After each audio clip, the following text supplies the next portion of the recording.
கோவை செட்டிப்பாளையத்தில் இலவச வீட்டுமனை பட்டா வேறொருவர் பெயருக்கு மாற்றிக் கொடுத்ததால் ஏற்பட்ட மன உளைச்சலில் பெண் ஒருவர் தற்கொலைக்கு முயன்றது பரபரப்பை ஏற்படுத்தியது. ரஸியா பேகம் என்பவரின் பட்டா ரத்து செய்யப்பட்டு திமுக கவுன்சிலர் வேலுமணியின் பரிந்துரையில் தனலட்சுமி என்பவருக்கு பட்டா வழங்கப்பட்டது. இதனால் மனமுடைந்த ரஸியா பேகம் விஷமருந்தி தற்கொலைக்கு முயன்றதில் மருத்துவமனையில் அனுமதிக்கப்பட்டுள்ளார். நிர்வாகத்திறனற்ற ஸ்டாலின் ஆட்சியில் திமுகவினரின் பரிந்துரையின் பேரில் அவசரமாக பட்டா வழங்கியதே இதற்கு காரணம் என கூறப்படுகிறது. கடலூர் மாவட்டம் வீராணம் ஏரியிலிருந்து கோடைக்காலத்தை முன்னிட்டு பல்வேறு பயன்பாடுகளுக்கு தண்ணீர் திறக்கப்பட்டது.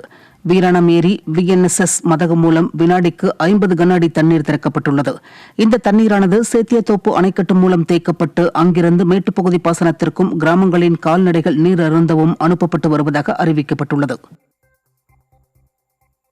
திருச்சி அண்ணா விளையாட்டு அரங்கில் உள்ள உடற்பயிற்சி கூடத்தை நிர்வாகம் பூட்டி வைப்பதாக பொதுமக்கள் குற்றம் சாட்டியுள்ளனர்.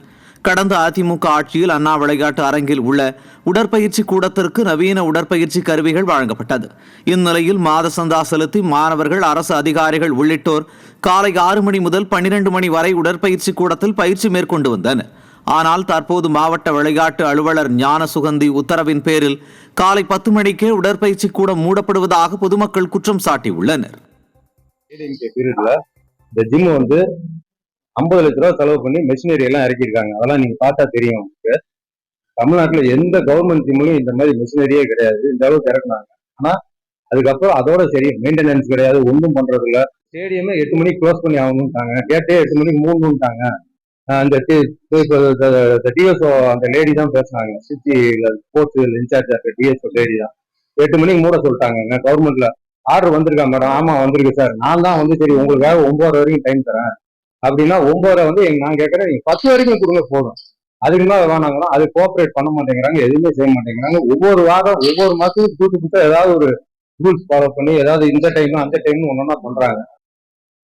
திருவள்ளூரில் உள்ள பிரசித்தி பெற்ற வைத்திய வீரராகவ பெருமாள் கோவில் குளத்தில் துர்நாற்றம் வீசுவதால் பக்தர்கள் அவதியடைந்து வருகின்றனர். கோவில் குளத்தில் பக்தர்கள் புனித நீராடி முன்னோர்களுக்கு திதி கொடுத்து வழிபடுவது வழக்கம். இந்நிலையில் விடிய அரசு குளத்தை முறையாக பராமரிக்காததால் பயன்படுத்த முடியாத நிலையில் உள்ளதாக கூறப்படுகிறது. திறனற்ற திமுக அரசின் மாவட்ட நிர்வாகம் கோவில் குளத்தை புனரமைக்க வேண்டும் என பக்தர்கள் வலியுறுத்தியுள்ளனர்.